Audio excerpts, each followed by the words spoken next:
Bienvenidos a Charlas Literarias con Javier Martínez, un espacio para hablar de libros y literatura.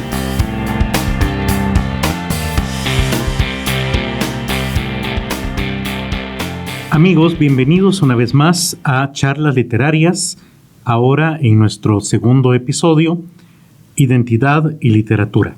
Como siempre, los saluda Javier Martínez. Y les recuerdo que este episodio sale todos los jueves a las 8 de la noche por 1900 Radio y los viernes son viernes de charlas porque aparece ya como podcast cargado en todas las plataformas de esta forma de distribución, tanto Spotify, Apple Podcast, Google Podcast, todas en general. Bien. Entonces, hoy vamos a hablar acerca de identidad y literatura.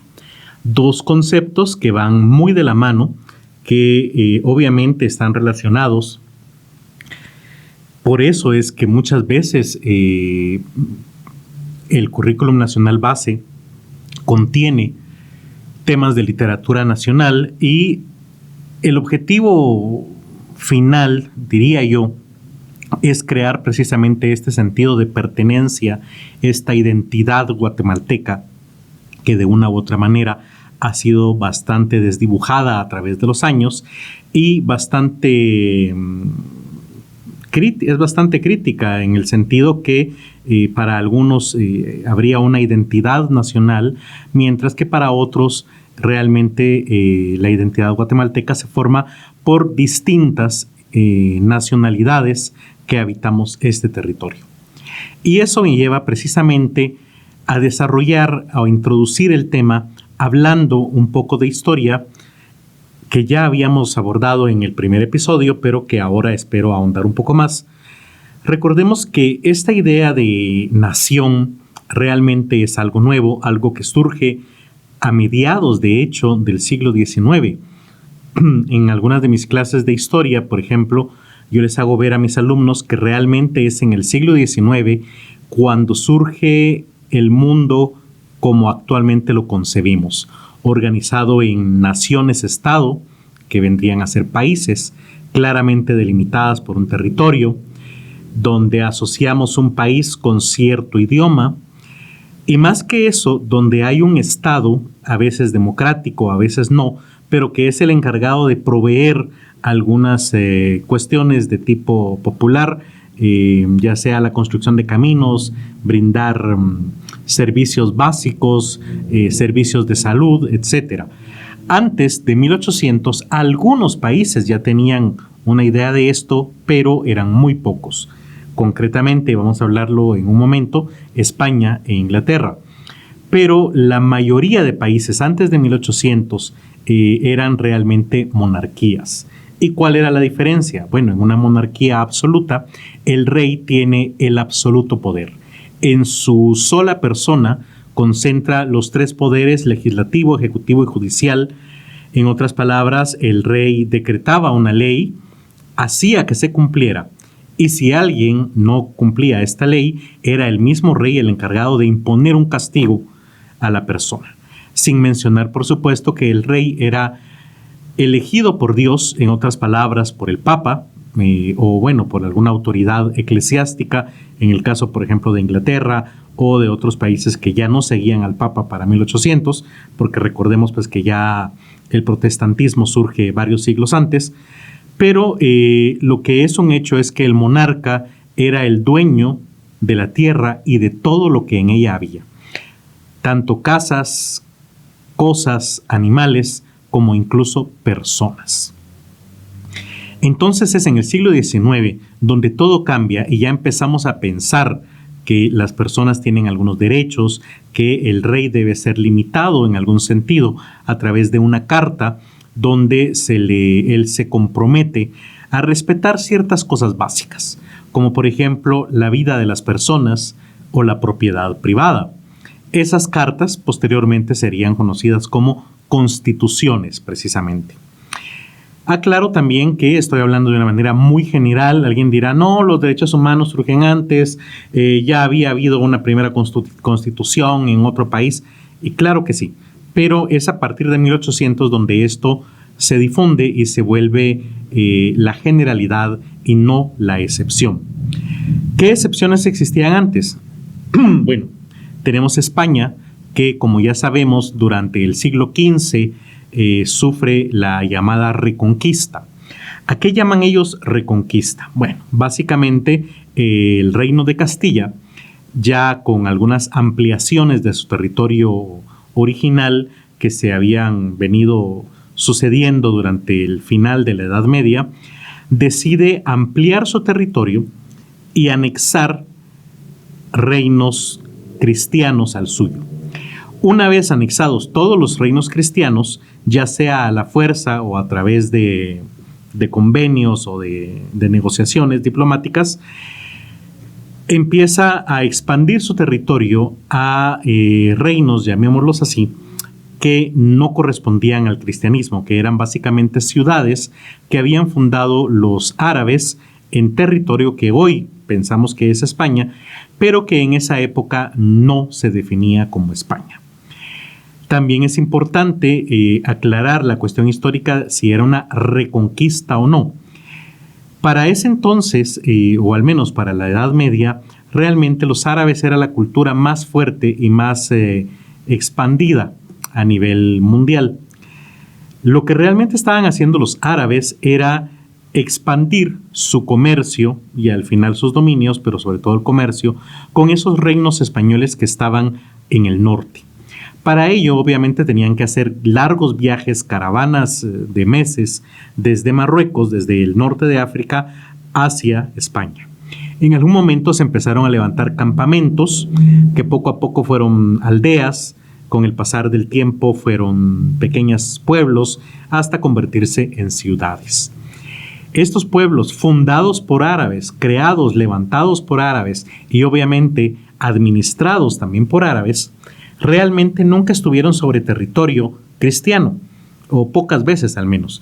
Usualmente eran territorios, llamémoslo así, baldíos, territorios tierra de nadie, donde se levantaban estas ciudades que precisamente tuvieron que levantar para permitir que estas caravanas de comercio tuvieran algún lugar donde pasar la noche y donde reabastecerse de comida, agua, etc. Y entonces realmente nunca fue como lo pintan muchas veces los españoles, que hayan llegado los árabes a expulsarlos de su tierra.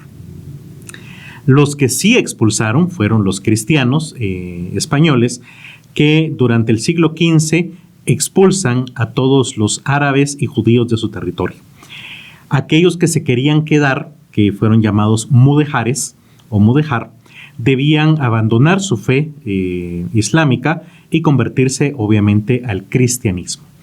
Es por eso que en 1492, cuando se encuentra América, no se permite el viaje de nuevos cristianos, o sea, árabes que recientemente se habían visto obligados a cambiar de religión para poderse quedar en lo que ahora sería España, o hijos primera, segunda generación. Y de ahí viene también la idea de cristiano viejo. Un cristiano viejo sería aquella persona que ya tiene más de 5, 6, 7 generaciones de pertenecer a esta religión.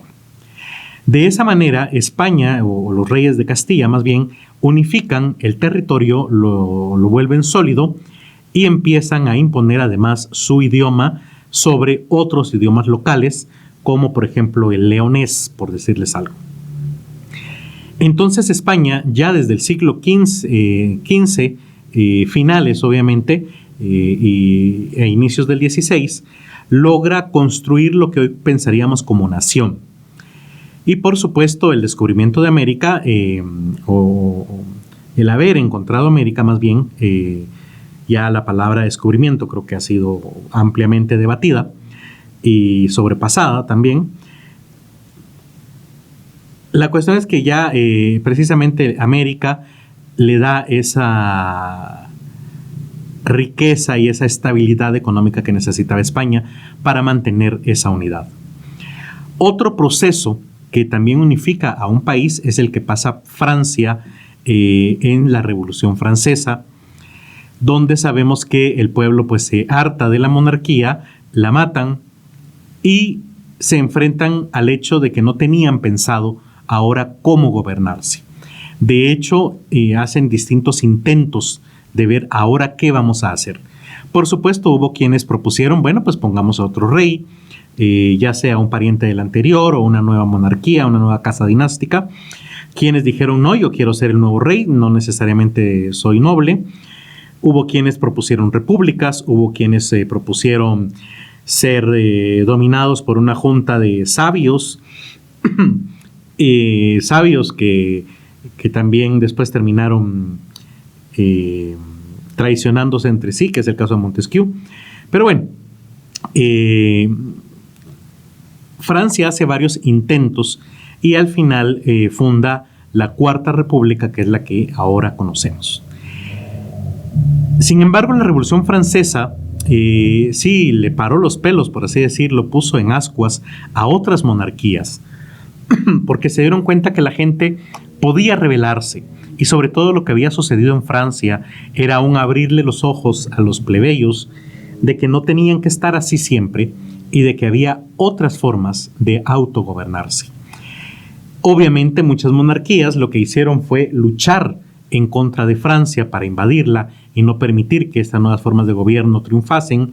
Es de ahí de donde surge el poder de Napoleón Bonaparte, por cierto, porque él se dedica a defender las fronteras y a evitar que otros reyes precisamente den al traste con la Revolución Francesa. Otros reyes, más que atacar o criticar a los franceses, lo que hacen es aprender la lección para sí mismos y modificar la forma en que gobiernan para evitar una posible revolución. Eso es precisamente lo que hacen los reyes de Inglaterra a finales del siglo XVIII, cuando empiezan a promover la propiedad privada y sobre todo a centralizar propiedades en ciertas manos que tuvieran el dinero para comprarlas. Esto da surgimiento a terratenientes que en algún momento tuvieron suficiente dinero para invertir en maquinaria que facilitara la producción, sobre todo de tejidos, y de ahí empieza también la revolución industrial, ¿verdad? Y con ella el cambio tremendo que se da en el siglo XIX también, tanto de la revolución industrial, porque la gente no solamente tiene productos más baratos, mejores, sino que también por la movilidad que esto implicó de personas que se quedaron sin mayor trabajo en el área rural y empiezan a mudarse a las grandes ciudades. Todo esto unido también a mejoras en la medicina, la invención de la vacuna, etcétera, el alumbrado de las calles, la pasteurización de la leche, etcétera, cambiaron el mundo, acrecentaron la expectativa de vida y, bueno, ya todo esto junto da el mundo que hoy conocemos. Otros países que conocemos hoy no tuvieron esta oportunidad, entre ellos concretamente Italia y Alemania. ¿Qué pasaba con estos dos países? No existía el país tal cual, sino que lo que existían eran pequeños reinos, ciudades-estado. Una ciudad donde vivía la mayoría de la población, usualmente protegida por algún tipo de muro, y afuera de la ciudad estaban los campos donde se araba, se cultivaba y se vivía más o menos de esta forma. Aunque hablaran el mismo idioma, no necesariamente se llevaban bien. Por el contrario, sobre todo en el caso de Italia, por ejemplo, recordemos El Príncipe de Nicolás Maquiavelo, donde vemos cómo todos los reinos italianos luchan entre sí para tener el poder. De hecho, también luchaban contra el Papa, porque en esa época el Papa también era una figura muy diferente a la que hoy pensamos. El Papa tenía su propio ejército, remanencias de esto todavía es la Guardia Suiza que cuida al Papa. Tenía su ejército que de alguna manera funcionaba como los cascos azules hoy, digámoslo así. El Papa podía poner su ejército a disposición de uno u otro rey para inclinar la balanza de uno u otro lado según sus intereses, los intereses de la Iglesia y muchas veces, por supuesto, de sus intereses personales. Es el Príncipe de Maquiavelo, es un libro muy, muy interesante. Les recomiendo, por supuesto, la versión de Kazam A, donde hemos trabajado el lenguaje para que sea mucho más comprensible. No es que lo hayamos resumido, no es que sea un lenguaje que le quite la belleza o el interés, sino que precisamente pues, es un trabajo editorial para que sea mucho más fácil comprenderlo ahora en el siglo XXI. El punto es que todas estas ciudades-estados peleaban entre sí, hasta que en la parte norte de Italia, Cavour es asignado para unificar la mayoría de reinos, especialmente Cerdeña, quien le solicita a Cavour que unifique los otros reinos. En la parte sur de Italia es Garibaldi, quien forma un ejército, lo unifica, y en vez de seguir luchando él o enfrentar al otro rey, se lo da, ¿verdad? Le da a todos los pueblos conquistados para que Italia logre unificarse de una vez por todas. Algo similar estaba pasando con Alemania. Varios pueblos o ciudades-estado estaban bajo el dominio o influencia de países cercanos como Austria, como Francia, como Finlandia. Cada uno de estos países no quería la unificación de Alemania precisamente porque le quitaba el poder sobre algunas ciudades-estado que ya tenían y pues obviamente tampoco querían enfrentar un enemigo más grande que una pequeña ciudad-estado. Sin embargo, precisamente se le deja también la tarea a Otto von Bismarck de unificar estas ciudades-estado, primero haciendo una alianza, digámoslo así, una unificación aduanera de impuestos, que luego va a dar pie a la unificación de todo el territorio. Por supuesto, implica también, allá por 1860 a 1890 más o menos, diferentes guerras contra Austria, Francia, Finlandia, etcétera, hasta lograr asentar el reino de Alemania, que en este caso sería el Segundo Reich. El primero era la ciudad-estado original que le dejó esta tarea a von Bismarck. El segundo reino ya es la Alemania unificada y de ahí viene también la idea del Tercer Reich en el caso de Hitler, pero eso ya será casi 50 años después. Pero eso lleva precisamente a una idea de nación, ya una vez que están unificados. Ya España entonces tenía una idea de nación y un orgullo nacional. Francia igualmente, Inglaterra también, pero ahora se unen a esta idea de nación Italia y Alemania. Y es precisamente esa rivalidad entre naciones que va a llevar al imperialismo y luego a la Primera Guerra Mundial. Sin embargo, como este no es un podcast sobre historia, lo que realmente nos interesa es ese concepto de nación, que básicamente incluye tres conceptos. Uno es territorio. Una nación, para ser tal, debe tener un territorio claramente establecido y claramente delimitado, ya sean límites naturales como un río o una montaña o límites artificiales establecidos en algún tratado. La nación también debe tener o compartir un mismo idioma. Por eso es que en España el español, en Inglaterra el inglés, en Francia el francés, aunque claro, cada una de esas naciones contiene también otros idiomas, vamos a concebir que todos los habitantes de esa nación hablan o al menos comparten un idioma en común. Y por supuesto, la cultura. Y es ahí, en el término de la cultura, donde se incluye la literatura. Que todos compartamos o que todos conozcamos a los mismos autores, que todos debatamos acerca de las mismas problemáticas que muchas veces son representadas en la literatura precisamente, es lo que va a generar esa misma cultura y al final va a hacer más fuerte el sentimiento del nacionalismo. Ya Goethe, decía yo en el episodio anterior, hablaba precisamente acerca de una literatura nacional. Él estaba hablando, claro, en el caso de Alemania, donde él decía, bueno, hay que debatir entre todos los lectores, entre todos los gestores culturales, entre todas las instituciones, ¿Cuáles son los autores más importantes? Aquellos que llegan a la esencia de la nacionalidad alemana. Los que se deben leer, aquellos que podrían leerse y aquellos que tal vez no sean tan relevantes.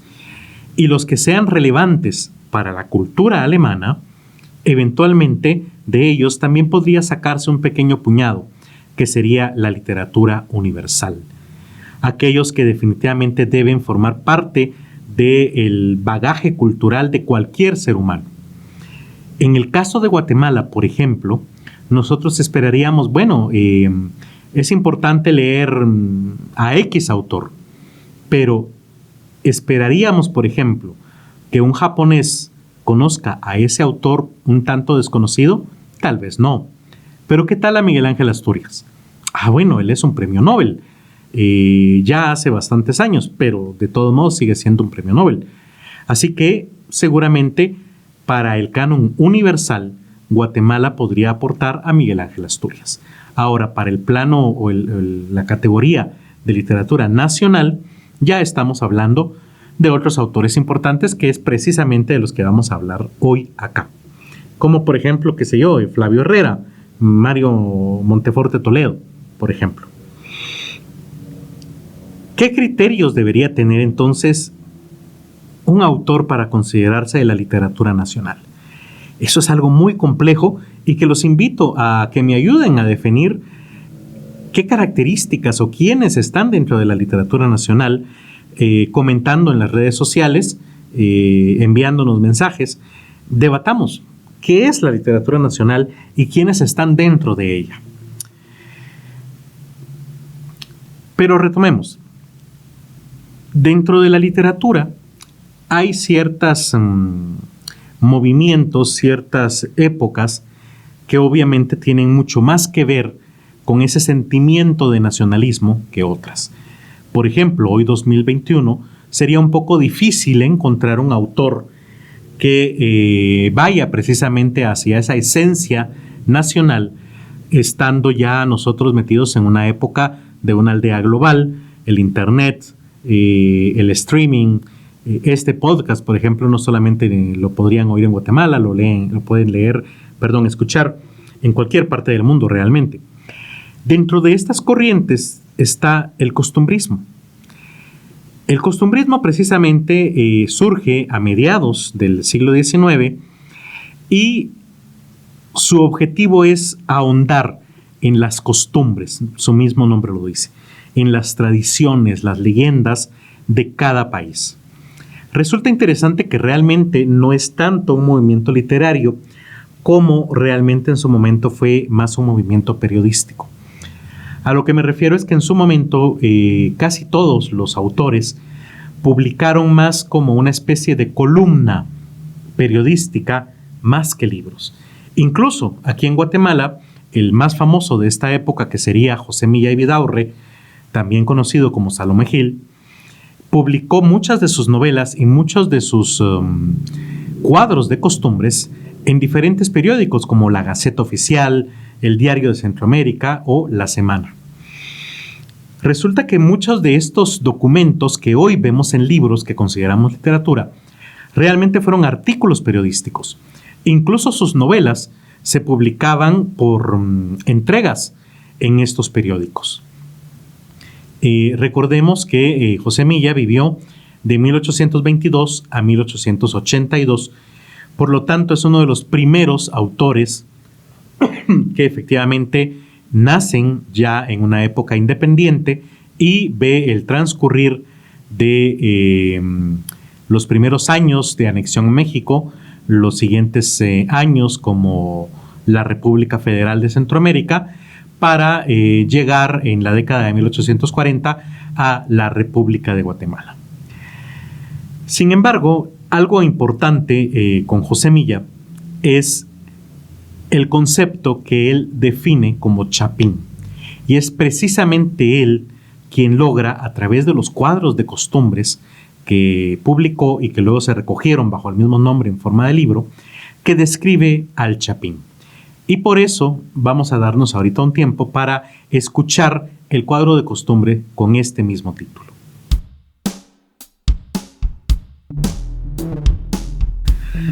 El chapín. Nunca he podido averiguar lo que haya dado motivo a que se designe con el nombre que encabeza este artículo a los guatemaltecos, ni alcanzo la analogía que pueda existir entre la persona que ha nacido en la capital de nuestra república y una especie de chanclo de que usan solo las mujeres y se diferencia del chanclo común en tener, lugar de madera, un corcho forrado de cordobán. Definición que el diccionario de la Academia da de la voz chapín. Según el padre Alcalá, chapín es una corruptela de nombre arábigo chipín, que significa alcornoque, y se dio esa denominación al tal calzado, por formarse sus suelas de la madera de aquel árbol. Si alguno de nuestros eruditos antepasados sabía eso, y al llamar chapines a los guatemaltecos quiso decir disimuladamente que somos unos pedazos de alcornoque, la cosa no va, tal vez, tan fuera de camino. No podría decirse que, en ese sentido, somos, cual más, cual menos, unos verdaderos chapines en arábigo o chapines como hoy se dice en castellano. Por lo demás, sea cual fuere la etimología de esa denominación, ella ha hecho fortuna, como muchas gentes que tienen un origen igualmente dudoso. Y fuera de la República, con tal que no salgamos de los límites de los estados de la América Central, no se nos conoce bajo otro nombre que el de chapines, que hemos aceptado de buena voluntad los hijos de esta capital, como aceptamos otras cosas peores. El tipo del verdadero y genuino chapín, tal como existía a principios del presente siglo, va desapareciendo poco a poco y tal vez de aquí a algún tiempo se habrá perdido enteramente. Conviene, pues, apresurarse a bosquejarlo antes de que se borre por completo, como se aprovechan los instantes para retratar a un moribundo cuyo cuerpo se quiere conservar. El chapín es un conjunto de buenas cualidades y defectos, pareciéndose en esto a los demás individuos de la raza humana, pero con la diferencia de que sus virtudes y sus faltas tienen cierto carácter peculiar, resultado de ciertas circunstancias especiales. Es hospitalario, servicial, piadoso, inteligente, y si bien por lo general no está dotado del talento de la iniciativa, es singularmente apto para imitar lo que otros han inventado. Es sufrido y no le falta valor en los peligros. Es novelero y se alucina con facilidad, pero pasadas las primeras impresiones, su buen juicio natural analiza y discute, y si encuentra, como sucede con frecuencia, que rindió el homenaje de su fácil admiración a un objeto poco digno, le devuelve la espalda sin ceremonia y se venga de su propia ligereza en el que ha sido su ídolo de ayer. Es apático y costumbrero. No concurre a las citas y si lo hace es siempre tarde. Se ocupa de los negocios ajenos un poco más de lo que fuera necesario y tiene una asombrosa facilidad para encontrar el lado ridículo a los hombres y a las cosas. El verdadero chapín, no hablo del que ha alterado su tipo extranjerizándose, ama a su patria ardientemente, entendiendo con frecuencia por patria la capital donde ha nacido, y está tan adherido a ella como la tortuga al carapacho que la cubre. Para él, Guatemala es mejor que París. No cambiaría el chocolate por el té ni por el café, en lo cual tal vez tiene razón. Le gustan más los tamales que el bolobán y prefiere un plato de pepián al más suculento roast beef. Va siempre a los toros por diciembre, monta a caballo desde mediados de agosto hasta el fin de mes. Se extasía viendo arder castillos de pólvora. Cree que los pañetes de Quetzaltenango y los brichos de Totonicapán pueden competir con los mejores paños franceses y con los galones españoles. Y en cuanto a música, no cambiaría los sonecitos de Pascua por todas las óperas de Verdi. Habla un castellano antiquísimo, vos, avís, tené, andá. Y su conversación está salpicada de provincialismos, algunos de ellos tan expresivos como pintorescos. Come a las 2 de la tarde, se afeita jueves y domingo, a no ser que tenga catarro, que entonces no lo hace, así lo maten. Ha cumplido 50 primaveras y le llaman todavía niño fulano. Concurre hace 15 años a una tertulia donde tiene unos amores crónicos que durarán hasta que ella o él bajen a la sepultura. Tales son, con otros que omito, por no alargar más este bosquejo, los rasgos principales que constituyen al chapín legítimo, del cual, como tengo dicho, apenas quedan ya unas pocas muestras. Uno de mis mejores amigos, don Cándido Tapalcate, hombre de excelente corazón, pero de escaso entendimiento, es un compendio de muchas de esas buenas cualidades, manías y preocupaciones que he bosquejado aquí rápidamente. En el tiempo en que yo era nopalero, estrechamos nuestras relaciones, pues mi amigo, que se ocupaba también por entonces en la agricultura, tenía una magnífica plantación de nopal, colindante con la mía. En honor de la verdad, debo decir, ya que hablo de esto, que jamás me sonsacó a mi mayordomo ni a mis operarios, portándose siempre conmigo como buen vecino y como caballero. Hará cosa de un año, don Cándido tenía enfardada en los corredores de su casa la grana que su nopal le había dado en 3 cosechas, sin haber querido venderla. Pues nadie le quitaba de la cabeza que cuando se decía de la baja de precios en Europa y descubrimiento de nuevos tintes, eran unas grandes mentiras inventadas por los pícaros de los extranjeros, confabulados con los comerciantes judíos de aquí, para sacrificarnos a nosotros los nopaleros. Inútilmente le mostraba yo las circulares de las casas de Londres y los periódicos, pues siempre me contestaba que el papel todo lo aguanta. Y atrincherado tras ese que él creía un verdadero axioma, no era posible hacerlo entrar en razón. Un día, aburrido sin duda de estar tropezando con los no muy olorosos zurrones de su grana, mi amigo tomó la más extraña resolución de este mundo, atendido su carácter y preocupaciones. Tal fue la de coger sus tercios de cochinilla, marcharse con ellos a Izabal y embarcarse para Londres. Cuando me comunicó el proyecto, estuve un rato dudando si soñaba, pero al fin hube de convencerme de que aquello no era una fantasmagoría, al ver la formalidad de los preparativos de la expedición. Don Cándido Tapalcate hacer un viaje a Europa. Él, que 20 años hace tuvo que ir a Belice y antes de emprender la marcha se confesó y otorgó su testamento. Don Cándido, el chapín por excelencia, el enemigo nato de todo lo que es extranjero, ir a caer en aquella Babilonia. Fijó el día de la partida y comenzó a tomar sus disposiciones. Como mi amigo es hombre solo y no tiene mujer, hijos ni nada que lo estorbe, empleó solo 4 meses en los preparativos del viaje y al fin estuvo listo. Fui a decirle el último adiós y se me ocurrió echar una mirada a los navíos por ver si se había olvidado alguna cosa.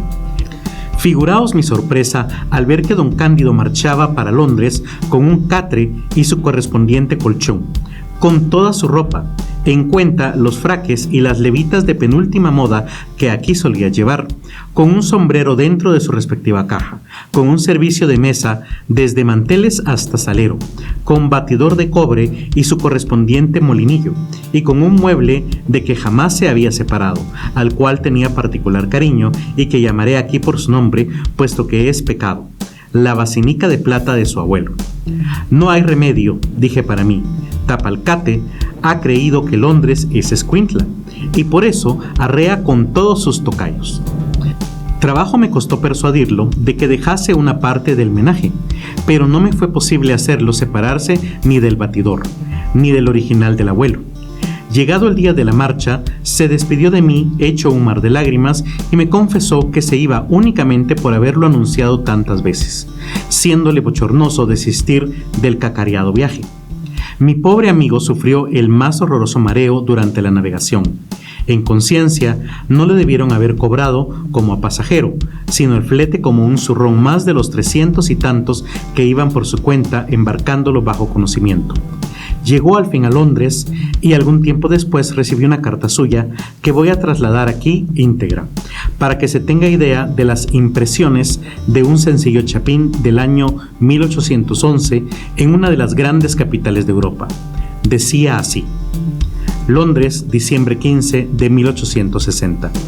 Querido amigo Salomé, al fin, gracias a Dios, me tiene usted en esta sano y salvo, después de haber pasado el mar, cosa que jamás había podido imaginar me sucediese. No me detendré a ponderar a usted los riesgos que hemos corrido y los peligros en que nos hemos visto, porque sería cosa de nunca acabar. A poco de haberme embarcado en Belice, comencé a sentir ese mal horrible que llaman el mareo, y al día siguiente sentía yo dentro del cuerpo las ansias de la muerte. Llamé a un criado para que propusiese al capitán la mitad de mis tercios de grana con tal de que parase por un cuarto de hora, siquiera el condenado buque. pero el maldito hizo tanto caso de mí como si ladrara a un chucho. Tuve que resignarme a aquel horroroso sangoloteo y metido en una especie de cajón de muerto, pasé no sé cuántos días, hasta que quiso Dios llegásemos al puerto, donde me desembarcaron y metido en un coche grande que camina como alma que se lleva el diablo, llegué a esta capital y me acomodé en el primer hotel que encontré a mano. ¡Ay, amigo! Esto es grande, grande, grande. Será como 6 veces Guatemala, según creo, pues dicen que ya llega a 2 millones esta población. Y teniendo nuestra capital más de 300,000 almas, ya usted ve que sí sale la cuenta, poco más o menos. Aquí todos son locos y no se entienden los unos a los otros. Hablan diferentes idiomas y por desgracia muy poco el castellano y menos aún el guatemalteco, como se lo probará a usted un caso que al siguiente día de mi llegada me sucedió. Hice que me llevaran a casa de un señor Chuleta, así creo que se llama, un comerciante chapetón muy rico que todos dicen es muy buen sujeto y para quien traje cartas. Me hizo mucho cariño, pues no es hombre de los que dan tono, y después de haber leído las cartas me dijo que viera en qué podía servirme. Yo, que casi no tenía ya cuartillo, pues me había gastado entre Izabal, Belice y Santo Tomás lo que traía, le dije: Señor Chuleta, lo que por ahora necesito y con urgencia es un poco de pisto, pues se me ha acabado el que saqué de Guatemala. Pisto, dijo él, no sé lo que es, pero si hay en Londres, cuente usted con que lo tendrá. Esa es otra, le contesté, pues no ha de haber pisto en Londres. Podrá haberlo, dijo él, pero yo no sé lo que es.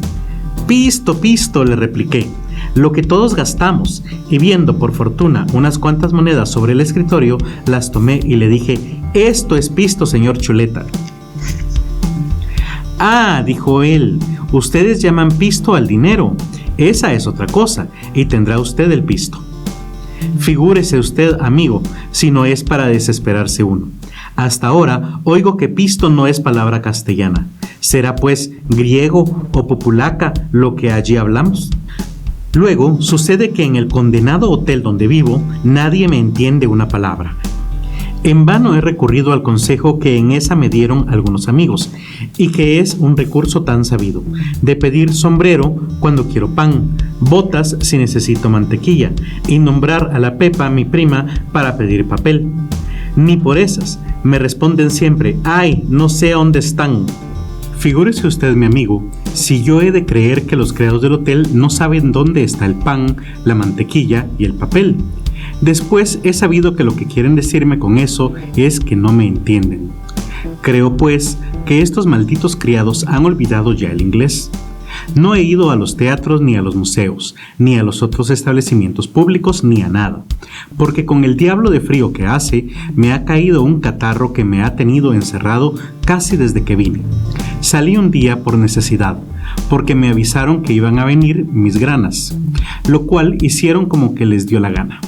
Mientras un gringo de estos, subido en una especie de púlpito, daba martillazo tras martillazo que no parecía sino que me caían los golpes en el corazón. Las comidas son aquí infernales. El chocolate se me acabó y lo que venden con este nombre es imbebible. Luego vaya usted a conseguir unos frijoles, ni unos tamales, ni una tortilla, ni una naranja agria, ni un chile para el caldo de este condenado Londres, que Dios confunda. Un español que vive en el hotel me propuso ayer ir a París. Yo le dije que si podía irse por tierra, estaba pronto. Se puso a reír, me dijo que estábamos en una isla, es decir, en un montón de tierra rodeada de agua, lo cual, como usted se figurará, no deja de darme algún cuidado. Añadió que para ir a lo que él llama el continente es necesario pasar el Canal de la Mancha. Yo le pregunté si esa mancha de que me hablaba era la tierra de Don Quijote, pues me alegraría mucho de conocerla, y vuelta a la risa. La gente aquí, amigo Salomé, es muy malcriada. Yo saludo a todo el mundo en la calle, en el hotel, en todas partes, y nadie me contesta. Cuando voy a entrar por una puerta y entra otra persona al mismo tiempo, me detengo y cedo el paso, como si nada. Entran sin hacer caso de mí. De don Cándido Tapacalte, antiguo municipal y dueño de una gran nopalera en Guatemala. ¿Qué dice usted de esto?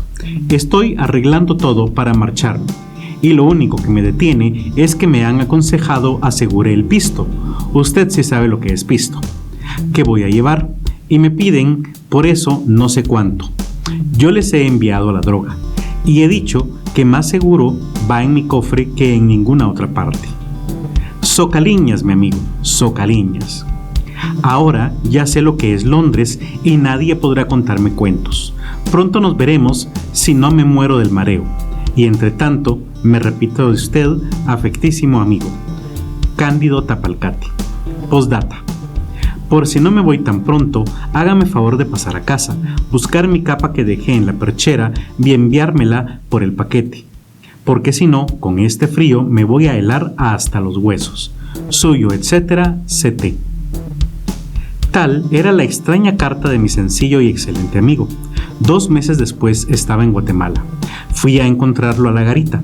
El infeliz había estado a punto de naufragar entre Santo Tomás y Jamaica. Y habiendo sido necesario aligerar el buque, tuvo que arrojar al agua su dinero, que no había querido asegurar, y su equipaje, incluso el batidor y la consabida prenda del abuelo. Venía disgustadísimo del viaje y jurando no volver a salir de su tierra, aunque lo hicieran papa, según me dijo, al abrazarme con las lágrimas en los ojos.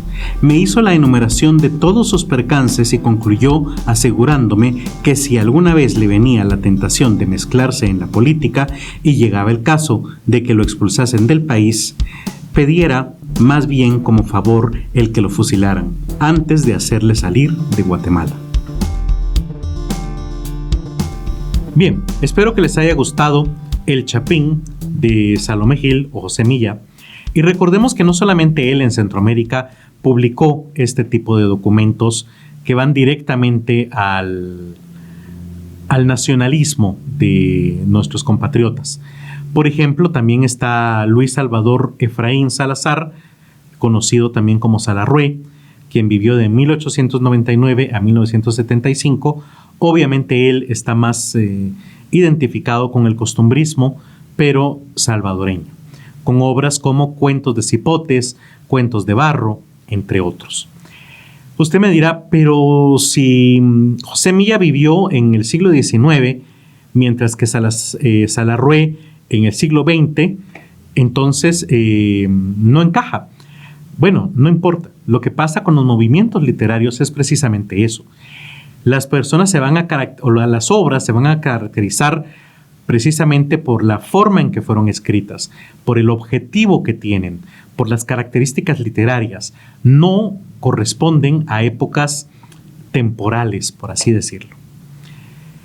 Sin embargo, sí podemos decir que después de una época costumbrista llega el movimiento del regionalismo a el istmo centroamericano, y este se caracteriza ya no solamente por pintarnos los cuadros de costumbres, sino por incluir también aspectos que tienen que ver con la naturaleza, con la geografía, con la fauna y la flora de cada región. Por eso, obviamente, su nombre regionalismo. Un ejemplo muy claro es Virgilio Rodríguez Macal, para el caso de Guatemala, con obras como Guayacán, por ejemplo, o La mansión del pájaro serpiente. Recordemos, en el caso de Guayacán nos cuenta la vida de los chicleros en la selva de Petén, y en el caso de La mansión del pájaro serpiente, precisamente la fauna y la flora de las distintas regiones de Guatemala. Este mismo regionalismo tiene 2 vertientes o 2 variantes. Una se llama criollismo y se caracteriza precisamente por hablarnos también de la fauna y la flora, enorgullecernos de nuestra nación, pero desde el punto de vista del criollo. ¿Quién es el criollo? El hijo de los españoles que nace en América. Ustedes dirán, bueno, pero eso está hablando de la época colonial, pero ahora me está hablando del siglo XX. ¿Qué pasa? Bueno, le llamamos criollo precisamente, o el concepto puro es precisamente ese hijo de españoles nacido en América y aún americano, pero también se le conoce como criollo, en este caso entonces, a los descendientes de estos primeros criollos. En otras palabras, los famosos ladinos o mestizos que conocemos en el país con más pertenencia étnica hacia los rasgos occidentales que a los mayas o a los rasgos indígenas en general del país. Dentro de estos autores, que hay muchos, podemos mencionar a Flavio Herrera con El Tigre, por ejemplo. Recordemos en la obra El Tigre, que para los ojos de hoy, del 2021, nos podría parecer atroz, como dicen en las redes sociales, bien podríamos cancelarla, por ejemplo, por incluir no solo conceptos y visiones profundamente racistas, sino también violencia de género. El Tigre realmente hace referencia a un estudiante universitario que debe regresar a la finca del área rural y con los conocimientos que ahora lleva por haber estudiado en la gran capital, en la universidad, debe resolver muchos aspectos, pero especialmente el problema del puma, que por cierto no es un tigre, que está devorando a las cabezas de ganado de su finca. Y por supuesto los indígenas están asustados, no saben qué hacer. Vuelvo a insistir, esta es una visión muy racista. Debe llegar el dueño, el criollo, a resolver el problema porque los indígenas son incapaces de hacerlo. Mientras lo resuelve, le echa el ojo, digámoslo así, a una muchacha indígena porque es más bella que las demás, y precisamente lo es porque es producto de una violación de un italiano a una princesa indígena. Entonces ella tiene muchos rasgos occidentales que al personaje principal le llaman la atención, y en una borrachera donde él, en una fiesta más bien patronal, perdón, él decide convivir un poco con sus peones, y la bebida, el calor, los mosquitos, el ambiente, lo van convirtiendo precisamente, van en un animal, en una especie de salvaje similar a las otras personas que habitan en el área rural según la visión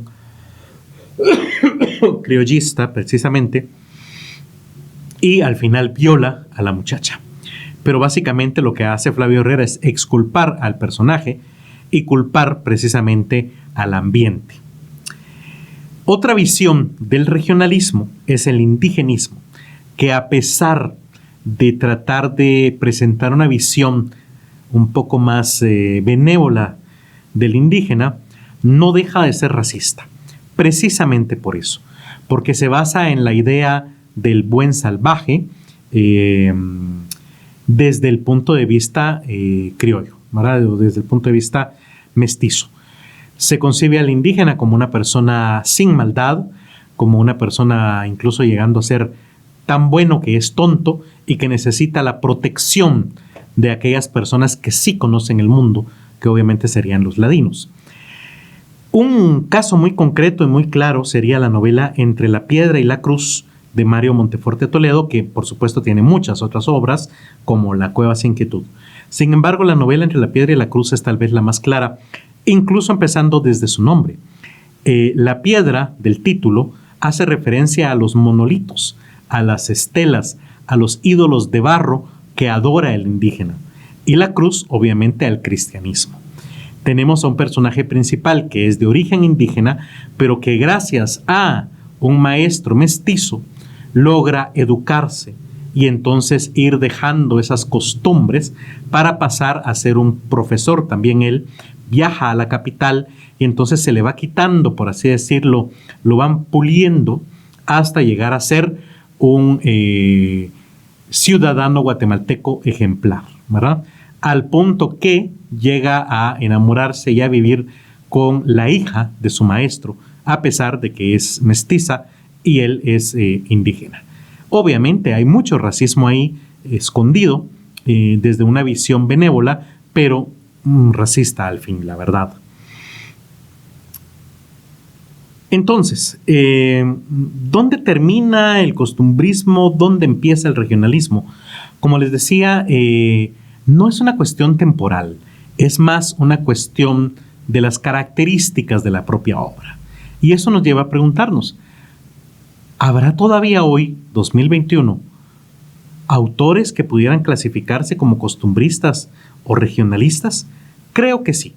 Y es mi opinión personal, que de hecho es lo que más gusta a nivel local. Y un ejemplo de ello es uno de los libros recientemente publicados por el patrocinador de este programa, Editorial Kazam A. El título se llama Espantos y Aparecidos, Cuentos de Guatemala, del autor Jorge García. Para conocer un poco más acerca de él y del libro, tenemos una entrevista con él a continuación. Jorge, buenas tardes. Muchas gracias por tu tiempo para participar con nosotros acá en el podcast Charlas Literarias. Tenemos, un total de 5 preguntas para abordar. La primera, Jorge, es el tema de este episodio, como ya sabrás, es identidad y literatura. En el caso de Espantos y Aparecidos, Cuentos de Guatemala, tu libro publicado por la editorial Kazam A, ¿desarrolla o aporta al tema de la identidad nacional? ¿Cómo y por qué en tal caso? Buenas tardes, Javier, gracias por la invitación. Primero, es un gusto, un honor estar aquí. Sí, creo que, respondiendo a tu pregunta, creo que sí, el libro aporta a la identidad nacional. ¿Y por qué? Incluye muchos cuentos basados en leyendas de Guatemala. Creo que los guatemaltecos nacemos con esa identidad ya de que nos gustan las leyendas, que hay espantos, las abuelitas, no sé en el futuro cómo vaya a ser, pero por lo menos en esas generaciones siempre nos han inculcado eso, de las leyendas, de los espantos, y creo que el libro recoge bastante de eso, y son varios los cuentos que incluyen los ya tradicionales espantos y leyendas, ¿verdad? Ok, muchas gracias. La segunda pregunta es, los guatemaltecos solemos encontrar elementos identitarios en libros como La calle donde tú vives, por ejemplo, de Héctor Gaitán. Entonces la pregunta concreta es, ¿hay algún paralelismo o punto de encuentro entre tu libro y concretamente esta obra de Gaitán? Bueno, puedo decirte que es una inspiración. Tengo la suerte de contar con todos los libros de Héctor Gaitán, incluso los que hablan más de historia, y esos regalos de mi abuelita. O sea, ella me los heredó, ella tenía la colección completa, ella me los regaló. Y sí, creo que sí está bastante influido el libro por ese tipo de leyendas, por el amor con las que hablaba de las calles, como para transmitir el sentimiento de antaño, ¿verdad?, que tenían los guatemaltecos por la ciudad. Y aunque el libro sí habla un poco más actualmente de esos lugares, siempre es lo mismo, ¿verdad?, hablando de Cerrito del Carmen, de las avenidas, de los nombres, de las iglesias. Creo que sí habla bastante, o sea, es bastante similar, y puedo decir que sí estoy bastante influido en ese sentido, ¿verdad? Ok. Bueno, y además de Gaitán, hay otros escritores que usualmente nos vienen a la mente cuando hablamos de identidad y literatura. Por ejemplo, José Milla, Virgilio Rodríguez Macal, Flavio Herrera, Mario Montefuerte Toledo y muchos más. Pero concretamente de ellos, ¿qué opinas de ellos, de sus obras, y si influyeron en algo en tu libro? Sí influye. Como te repito, mi familia ha leído mucho a esos autores nacionales. Sí, se ha leído también de otros lugares, pero sí, definitivamente es lo principal, porque llegas a mi casa ahora que soy mi abuelita y encontrar esos libros de esos autores. Pienso que sí, me han influido más que todo en la forma de narrar, en cómo se abordan los temas, cómo se va analizando la situación, cómo se va, cómo puedo explicarte, cómo se va los lugares, describiendo los lugares, como las calles oscuras de antaño, porque pues, bueno, la mayoría de libros de esos hablan de eso, ¿verdad? De cómo era la Guatemala de antaño. Y a pesar de que se ha cambiado la narrativa, que no es moderna definitivamente, siempre se toma y se retoma ese tipo de narración, ¿verdad? De ir describiendo las casas, describiendo las calles, diciendo los nombres de las avenidas. Entonces sí, definitivamente creo que son importantes para la literatura actual y sí han influido en mi forma de escribir. Ok, muchas gracias, Jorge. Siempre hablando de tu libro Espantos y Aparecidos, Cuentos de Guatemala, nos damos cuenta al leerlo que elegiste bastantes mitos y leyendas como La Llorona, el Sombrerón, el Cadejo, los rezadores de la Antigua, la Ciguanaba. ¿Cómo elegiste a estos mitos y leyendas? Y sobre todo una curiosidad personal, ¿cómo descartaste tal vez a otros que pudieron haber formado parte de la colección, pero al final ya no? Me basé, creo, en las más conocidas, ¿verdad? Todos hemos escuchado sobre la Ciguanaba, que alguien conoció a alguien que vio que su abuelito vio al Cadejo, cosas así, ¿verdad? O sea, era como buscar lo más conocido, lo que más atrapa a la gente, lo que más nos gusta leer. La lectura se hace más rápida, más débil, se pasa más rápido el libro y todo si son personajes conocidos, aunque definitivamente hay muchos más que sí, como dejé afuera, ¿verdad? Y creo que fue básicamente la forma de incluirlos fue por eso, porque eran los más conocidos, pero definitivamente hay muchos más cuentos, tengo muchos más cuentos a otros personajes, pero elegí a esos porque son los más conocidos definitivamente. Ok, perfecto. Bueno, y aparte de estos mitos y leyendas que son los más destacados o los más conocidos, en tu libro pues también hay otros personajes como las brujas en el cuento Bajo la sombra de los cerros o el protagonista de La ropa. En estos cuentos donde no abordás esos mitos y leyendas famosos, ¿también podemos encontrar algo de identidad guatemalteca en ellos? Sí, definitivamente. Tuve 2 años la oportunidad de viajar en el interior o en los departamentos, para ser más correcto, de Guatemala, y sí se cree mucho en las brujas.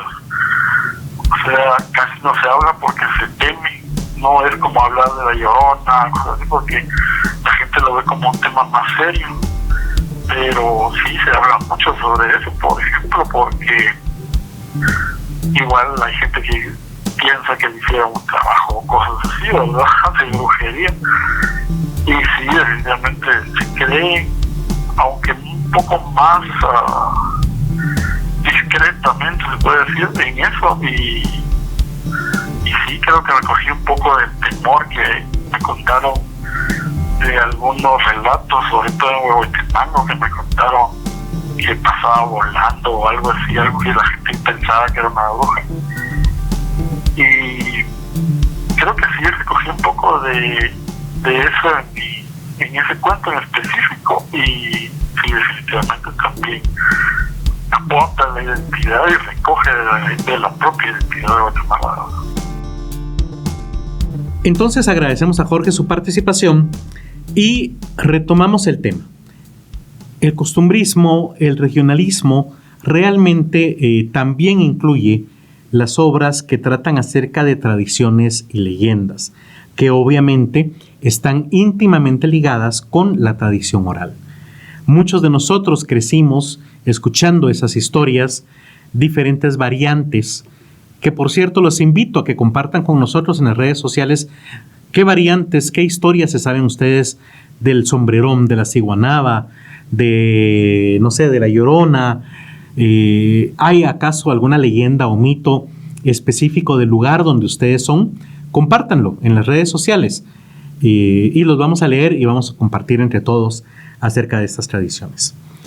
Es importante también saber que hay institutos académicos que estudian precisamente esto, como el Centro de Estudio de las Culturas en Guatemala, CESEG, de la Universidad de San Carlos de Guatemala, que antes era conocido como el CEFOL, el Centro de Estudios Folclóricos, pero actualmente pues cambió ya su nombre. Institutos como estos se dedican precisamente a registrar esas variantes en la tradición oral, estudiarlas, ahondarlas y darlas a conocer precisamente. Y un producto de ello precisamente es la obra de la que hablábamos durante la entrevista, La calle donde tú vives, de Héctor Gaitán. Yo creo que muchos de los guatemaltecos conocemos esta obra, conocemos de qué trata y pues cuéntenme también qué les parece, les gusta. Incluso recuerdo que se ha llevado a las tablas a representaciones teatrales. Sin embargo, como también sabemos que es un tema que gusta mucho, gracias a la editorial Kazam A, vamos a sortear una copia de Espantos de Aparecidos entre ustedes que nos acompañan cada jueves en este programa. Para ello, les vamos a pedir para participar en este sorteo, tienen que hacer 3 cosas en una publicación de redes sociales. Concretamente van a participar únicamente Facebook y Twitter. Ya más adelante vamos a incluir Instagram dentro de los sorteos, pero para esta ocasión solamente estas 2 redes. Lo que necesitamos que hagan es esto: publicar, quiero una copia del libro Espantos de Aparecidos, Cuentos de Guatemala, mencionar el usuario del podcast Charlas Lite y luego también en la misma publicación compartir el enlace de este segundo episodio del programa en Spotify. Deben ir a Spotify y copiarlo, o pueden buscarlo también en nuestras redes sociales. También ahí lo hemos compartido. Entonces, repito, para participar en el sorteo deben hacer una publicación con estas 3 características. Que diga, quiero una copia del libro Espantos y Aparecidos, Cuentos de Guatemala, mencionar el usuario del podcast Charlas Lite en Facebook y Twitter y compartir el enlace dentro de esa misma publicación de este segundo episodio. Puede ser o pedimos mejor que sea el enlace de Spotify. Muy bien, espero entonces que este segundo episodio les haya gustado. Los invito siempre, como saben, a los viernes de charlas en Spotify, Apple Podcast y Google Podcast, ya que los viernes es el día que se libera este segundo episodio en las redes o en las plataformas de podcast. Y sin más, recordarles, yo soy Javier Martínez, me pueden encontrar en las redes como _Pacam y a nuestro patrocinador como @KazamA, la editorial. Si nos quieren apoyar, nosotros nunca les vamos a vender playeras, vasos, tazas, etc. Si nos quieren apoyar, compartan este podcast, comenten en nuestras redes o, en último caso, pues también compren un libro de nuestro patrocinador. Muchas gracias y nos vemos.